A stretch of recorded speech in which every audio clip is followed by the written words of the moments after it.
Hi hello నమస్తే వాస్తవం టీవీకి స్వాగతం. నేను మీ దండుగుల శ్రీనివాస్.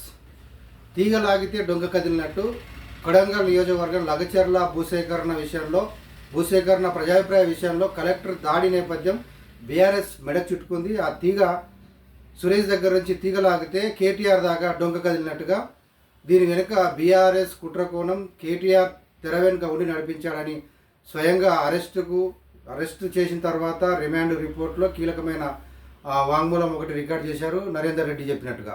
ఇది ఇప్పుడు రాజకీయ వర్గాల్లో హాట్ టాపిక్గా మారింది.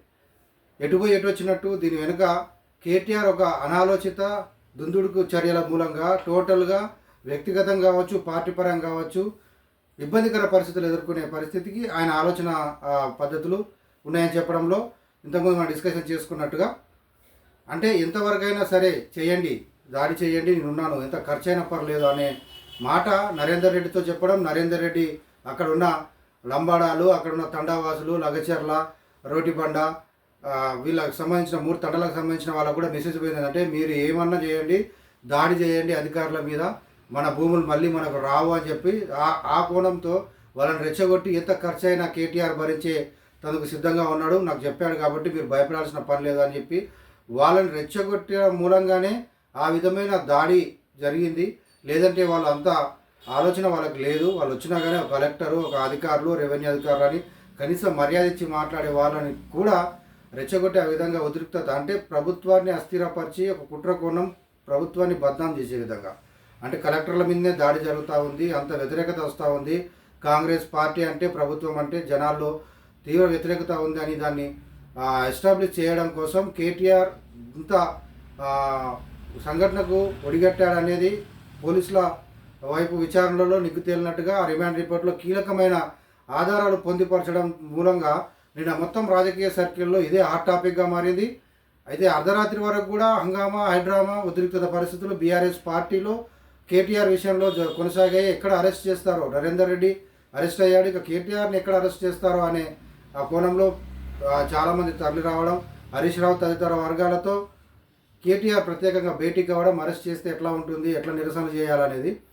అంటే ఇది ఎటు కాలు చుట్టుకుంది. అవినీతి విషయంలో అరెస్ట్ చేద్దామని ప్రభుత్వం ఒకవైపు ప్లానింగ్ చేస్తూ ఉంటుంటే దాని ఇంకా రేపో మాపో ఇంకా దీనిపైన ఏసీబీ విచారణ జరిపించేసి ఇంకా అరెస్టుకు జైలు పంపించాలనే ఒక కసితో ఉన్న రేవంత్ రెడ్డికి ఈ వికారాబాద్ ఇష్యూలో లగచర్ల జరిగిన ఘటనలో అడ్డంగా బుక్ అయిపోయాడు కేటీఆర్. తనంతలా తానే స్వయంకృతాపరాధంతో రేవంత్ చేతికి చిక్కాడు. రేవంత్ ఎప్పుడెప్పుడు దొరుకుతాడా, ఎప్పుడు ఊచలు లెక్కెట్టిద్దామా అని ఉవ్వులూరుతున్న సమయానికి తనంతలా తానే సెల్ఫ్ గోల్ అయిపోయాడు కేటీఆర్. అంటే ఈ ఇష్యూలో కలెక్టర్ల మీద దాడి అనేది బీఆర్ఎస్కు కేటీఆర్ మెడెక్కి చుట్టుకుందని చెప్పాలి. అంటే ఇంతటి హింసకు పాల్పడే విధంగా, హింసకు ప్రేరేపించే విధంగా వీళ్ళు రెచ్చగొట్టే ధోరణిని వీళ్ళు ఊహించారా, అట్లా చేశారా లేదా, కానీ మొత్తానికి ఒక రకమైన ఉద్రిక్తత పరిస్థితి అక్కడ తెప్పియాలే అనేది అనుకున్నట్టున్నారు. కానీ అది అక్కడ శృతి మించిపోయి కలెక్టర్ పైనే దాడి చేసే పరిస్థితికి రావడంతో అది బీఆర్ఎస్ మెడకు చుట్టుకుంది, కేటీఆర్ మెడకు చుట్టుకుంది. ఈ విషయంలో చాలా సీరియస్గా ప్రభుత్వం ఉంది.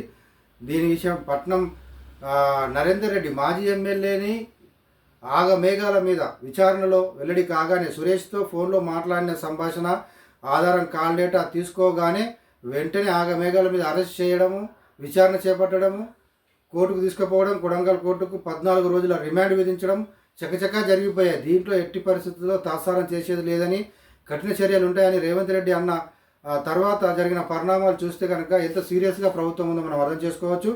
అట్లాగే నరేందర్ రెడ్డి కాల్ డేటా విషయంలో కూడా పరిశీలిస్తే కేటీఆర్ దీని వెనక డైరెక్ట్ నరేందర్ రెడ్డి చెప్పాడు. కేటీఆర్ చెప్పడం మూలంగానే, ఆదేశించడం మూలంగానే ఇదంతా చేసిన పోలీసుల విచారణలో ఒప్పుకోవడం, ఆ రిమాండ్ రిపోర్ట్లో అది పొందుపరచడం, ఇదంతా చూస్తూ ఉంటే కేటీఆర్కు ఒక ఉచ్చు తనంతలా తానుగా బిగుసుకున్నట్టుగా అనిపిస్తోంది.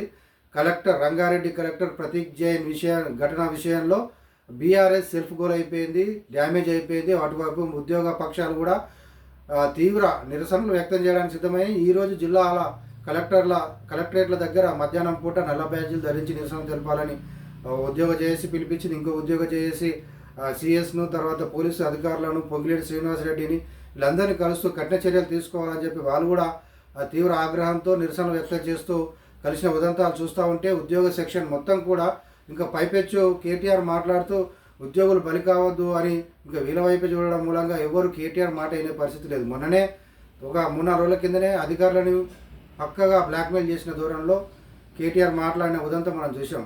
మీరు సర్కారు చెప్పినట్టు నడిస్తే తర్వాత మేము వస్తాం, మీ సంగతి చూస్తాం, బలైపోతారు, ఒక్కొక్కరు నేరేస్తామనే విధంగా తనే ఇంకా సీఎంగా షాడో సీఎంగా ఉంటున్నా అనే ఆ అహంకారపూరిత ధోరణితోనే కేటీఆర్ మాట్లాడిన మాటలు కూడా మనం చూసినాము.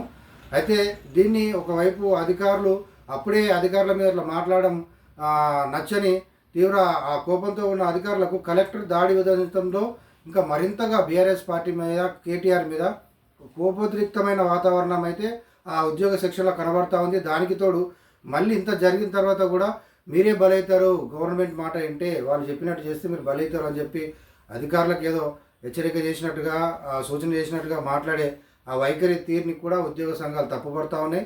కఠినంగా చర్యలు తీసుకోవాలి. నరేందర్ రెడ్డిని జైలుకు పంపడం కొంత ఈ కేసులో ఉద్యోగ సంఘాల ఆగ్రహంలో కొంత చలారినట్టు అనుకోవాలి. కానీ కేటీఆర్ కూడా దీని వెనుక ఉన్నాడని తెలిసిన తర్వాత వాళ్ళ ఆగ్రహ జ్వాలలు మరింత రెట్టింపయ్యాయి. ఖచ్చితంగా దీని వెనుక చర్య తీసుకోవాల్సిందే.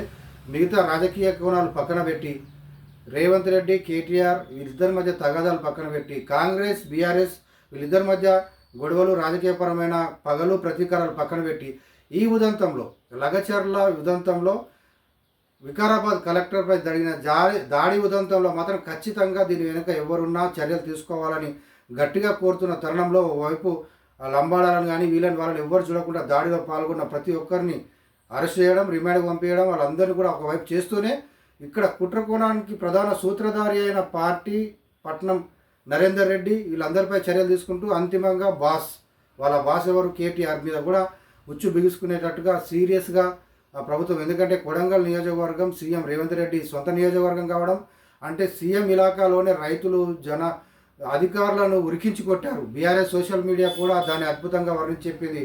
ఉరికిస్తామన్నారు, ఉరికించారు అంటే ఎంత పైశాచికానందం. అధికారులను ఉరికించి కొట్టడం అని అంటే అది దాన్ని ఒక రకమైన విజయంగా భావించింది బీఆర్ఎస్ సోషల్ మీడియా. విజయం అంటే ప్రభుత్వం మీద కోపంతో అధికారుల మీద దాడి చేసి అంటే రేవంత్ రెడ్డి మీద ఉన్న కోపం కలెక్టర్ని చూపించారు, వాళ్ళ కడుపుమంట చూపించారని చాలా ఈజీగా చెప్పే ప్రయత్నం చేశారు. కానీ ప్రభుత్వం మాత్రం దాన్ని చాలా చాలా చాలా సీరియస్గా తీసుకుంది. ఒక కలెక్టర్ మీద దాడి చరిత్రలో ఎప్పుడు జరగలే. కాబట్టి తెలంగాణలో అది కాంగ్రెస్ ప్రభుత్వ హయాంలో రేవంత్ రెడ్డి ఇలాకాలో అంటే సీఎం ఇలాకాలోనే కలెక్టర్పై దాడి అంటే దేశానికి ఎటువంటి మెసేజ్ పోతుందనే విషయంలో సర్కార్ చాలా సీరియస్గా ఉంది. కేటీఆర్కు దీనిపైన తప్పించుకునే అవకాశాలు లేవు. ఖచ్చితంగా ఈరోజు కీలకమైన పరిణామాలు చోటు చేసుకుంటాయనే పొలిటికల్లో మాత్రం ఒక చర్చ జరుగుతుంది. ఇదే ప్రధానమైన వార్తలుగా మనకు అన్ని పేపర్లలో కనిపిస్తున్న ముఖ్యమైన బ్యానర్ ఐటమ్గా ఇది మనం చూడొచ్చు.